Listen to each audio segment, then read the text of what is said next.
भगवान गौतम बुद्ध को, जो जिसको संसार मानता है। अवतारवाद होता ही नहीं बौद्ध धर्म में। बौद्ध धर्म में अवतारवाद नहीं है। अवतार क्या होता है, कहाँ से आ गया?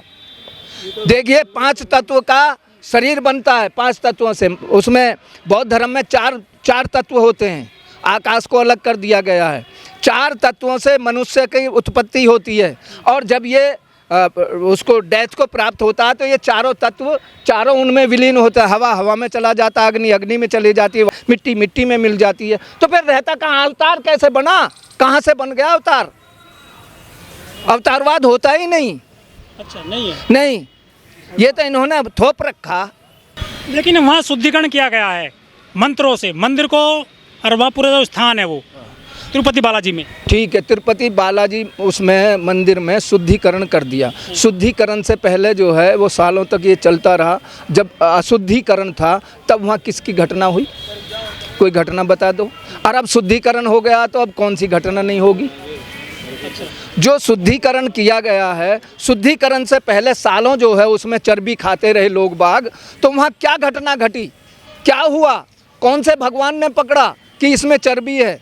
किस उसको ब्राह्मण को पकड़ा?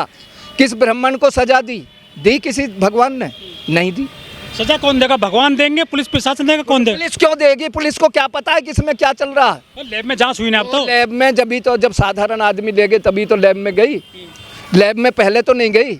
अगर सवाल ये कि सजा भगवान देंगे या पुलिस प्रशासन देगा आरोपी को? अब तो जो है पुलिस देगी, या जो नहीं भी दे सकते क्योंकि उनकी सत्ता है। उसमें ब्राह्मणी तो बैठे हुए हैं पुजारी, वो उनकी सत्ता, कुछ भी कर सकते हैं। वह सज़ा दिला भी सकते हैं, नहीं भी दिला सकते, और झूठ भी बोल सकते हैं हमने सज़ा दिला दी। वो झूठ भी बोल सकते हैं हमने उनको जो ऐसा किया था हमने उनको सज़ा दिला दी, और होती नहीं है कुछ भी। अच्छा, 100 साल हो गए हैं समता सैनिक दल को, 100 साल उसको हो जाएंगे अगले साल आरएसएस को। वो तो सरकार चला रहे हैं, अपनी सत्ता में है, आप इतने पीछे क्यों रह गए? ठीक है, ऐसा है। हमारा जब ये ओबीसी और एससी का यहाँ राज था, यहाँ इनका राज नहीं था इसका। और जब भी इन्होंने हमको छल करके, कपट से, छल से, बेईमानी की नीति से हमको जो क्या बना लिया, इन्होंने गुलाम बना लिया। और आज इनकी वही है कि ये छल से, कपट से, जैसे हम एक बार दब गए, हमारे राजे महाराजे उनको बहका लिया, बरगला दिया, और वे जो गुलाम हो गए, तो उस गुलामियत को ये जो है बरकरार रखना चाहते हैं। और हमारे जो लोग हैं जो गुलाम बने थे, उनको जो यातना दी जा रही है, उनको जो कष्ट दिया जा रहा है, उससे वे उबरना चाहते हैं। उससे 100 साल तो बहुत बड़ा टाइम होता है सर। तो 100 साल, देखिए 100 साल समय होता है, मैं मानता हूँ समय होता है, लेकिन 100 साल में जितना हम प्रयास करते हैं, क्योंकि सत्ता उनकी है, वे उतना ही ऊपर आगे चढ़ के हमको जो है, वो गली गली में संघ की शाखाएं लगा रहे हैं, वो मजबूत हो गए हैं। आप संख्या में भी काफ़ी हो, फिर भी पीछे रह गए। सुनिए, वो भीम कोरे गांव में हमारे लोग उसको शौर्य दिवस मना रहे थे। शौर्य दिवस भीमा कोरे गांव में शौर्य दिवस मना रहे थे, और आराम से बैठ करके एक सभा हो रही थी। लेकिन इन्होंने क्या किया? गुंडे भेजे, वहाँ पत्थर फिकवाए, लोग बागों को घायल किया, और उन्होंने जिनको जो वहाँ वो कर रहे थे, सभा कर रहे थे, कुछों को पकड़ा, और पकड़ के उनको एक आध को पीटा भी, तो वे जो है भाग गए। और उन्होंने जो पुलिस में रिपोर्ट लिखाई कि इन्होंने हमारे साथ मारपीट की है, हमारे साथ जो है बुरा बर्ताव किया है, और उनको तो छोड़ दिया, हमारे लोगों को अब भी जेल में पड़े हुए। तो बताइए कैसे नहीं बढ़ेंगे वो? अम्बेडकरवाद पीछे कैसे रह गया मनुवाद से? जो है ना, तो पहले बना था समता सैनिक। एक मिनट, बाबा साहब ने जो समता सैनिक दल बनाया वो उनसे पहले बनाया, लेकिन बाबा साहब भी तो गुलामी में थे। उस गुलामी को ये बरकरार रख रहे हैं, और ज़्यादा ताकत से वो जो हमको प्रेस करते हैं, ज़्यादा ताकत से हमको दबाते हैं। क्यों? कि अगर ये उभर गए तो ये हमसे बदला ज़रूर लेंगे। आपने तिरुपति का नाम लिया, तिरुपति मंदिर का, उसमें जो है वो चर्बी मिलाई गई। हाँ, चर्बी मिलाई गई उसमें, उसके जो प्रसाद में। जो तिरुपति मंदिर में बहुत ज़्यादा विश्वास है, उस भगवान को बहुत ज़्यादा मानते हैं, उस भगवान को ये ज्ञान नहीं हुआ कि इसमें चर्बी मिलाई गई है। अगर भगवान होता, भगवान की शक्ति होती, तो वो चर्बी को नहीं पकड़ लेता, वो वो चर्बी तो पकड़ी किसी साधारण आदमी ने, किसी ने तो पहुंचाया होगा। वो साधारण आदमी था जिसने चर्बी को पकड़ा है और फिर लैब में भेजी है। भगवान ने तो नहीं पहुंचाया। अगर भगवान में शक्ति होती तो वो पहल के दिन ही पकड़ लेता कि इसमें चर्बी है, इसमें घी नहीं है। पेरियार ने पहले कहा है और बहुत सारे हमारे जो विद्वान हैं, कबीर ने कहा है, पेरियार ने कहा है। वो कहते हैं कण कण में भगवान है।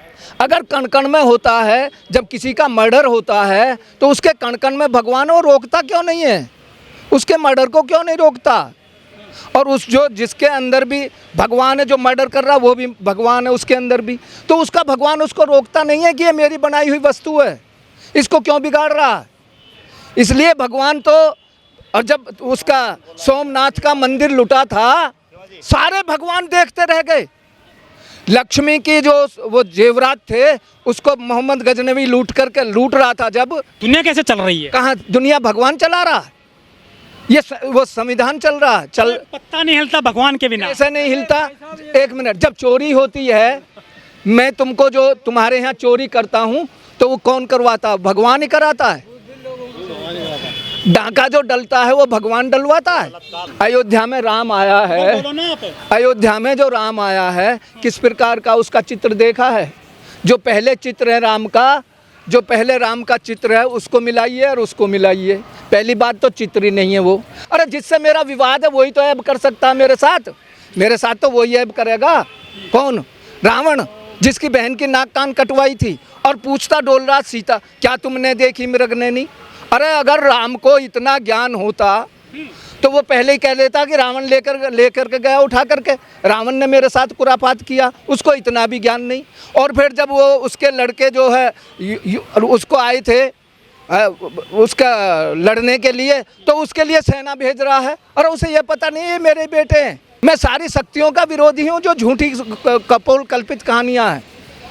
आप इसका बताइए कोई भी। पाखंडवाद के विरोधी हैं हम। एक तरफ कहते हैं सीता जी को हनुमान और रावण ले गया उठा करके, एक तरफ कहते हैं कि सीता जी उसको उस धनुष को उठा करके एक हाथ से इधर से उधर रख देती थी और रावण उसके नीचे दब गया था। बताइए रावण इतना कमज़ोर आदमी सीता को कैसे ले गया उठा करके? कौन सी शक्ति है वो तो इतना कमज़ोर था, उसके धनुष के नीचे ही दब गया था। तो कैसे हम उसकी शक्ति को स्वीकार कर?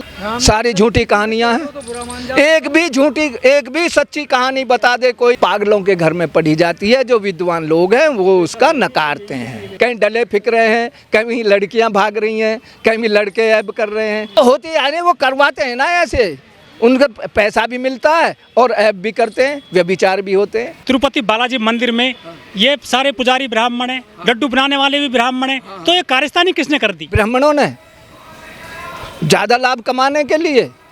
अरे घी आएगा 500 रुपये किलो, 600 रुपये किलो और वो मिल रही है 200 रुपये किलो। उन्हें तो उससे लाभ से मतलब है, किसी के धर्म और अधर्म से मतलब नहीं है। भगवान का भोग लगता है सर उस लड्डू से। भगवान का हम और तुमको भ्रम फैला रखा है। देखिए कथा जो करवाते हैं लोग, ब्राह्मण जो कथा करवाता है, schedule caste, OBC, SC, ST, उनके यहाँ रोज की कथा होती हैं क्योंकि उनसे धन आता है। तो ये जो है दूसरों के लिए प्रचार करते हैं और उनसे धन कमाते हैं।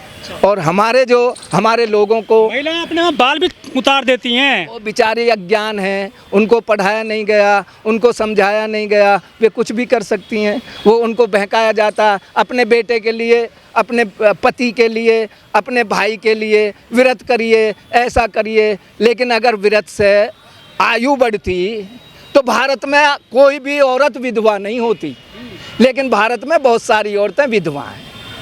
उन्होंने अपने बेटे के लिए, अपने पति के लिए, अपने भाई के लिए कितनी यातनाएं की हैं, कितना भूखी मरी हैं, लेकिन फिर भी विधवा होगी। क्यों होगी विधवा? शक्ति होती तभी तो कुछ रुकता। शक्ति तो है ही नहीं, लेकिन बेचारी वे अज्ञान है, उनको बहकाया जाता है, बरगलाया जाता है, वो बेचारी बहक जाती है। तो इसलिए ये जो है कोई भी हथकंडा छोड़ना नहीं चाहता और दूसरे अपोजिशन को हर वक्त हर तरीक़ा से दबाना चाहता है। ऐसे ही हमारे समता सैनिक दल या हमारे SC और ST को ये दबाना चाहते हैं। किसी भी ताकत से ये जो हमको उभरना नहीं देना चाहते।